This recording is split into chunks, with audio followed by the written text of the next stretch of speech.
English, sound, feel, and familiarization.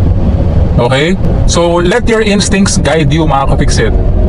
Nagmamaneho ka na, no? And as you gain those driving hours and those driving experience, no? Malalaman mo when and how to shift gears without looking at the tachometer.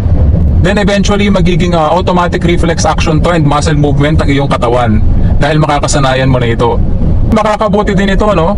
Sa iyong pagmamaneho para mas makafocus ka sa kalsada and makapag-concentrate ka sa iyong pagmamaneho. You don't have to you don't have to think about the tachometer kung nasang RPM ka na. So kapag ang ingay ng makina ka-fix-it is a high pitch sound, no? High pitch meaning mataas na ugong, no? Mataas na pag-ugong.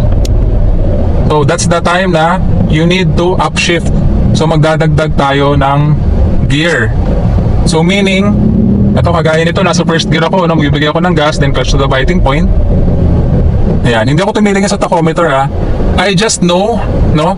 Base sa tunog ng makina, sa ugong ng makina, and sa speed ng vehicle, yung sa pakiramdam ko na speed ng vehicle, no? I just know na nandun na ako sa particular RPM na yung 1,500 to 2,000 RPM. Then I will put the clutch to the biting point para umarangkada yung sasakyan.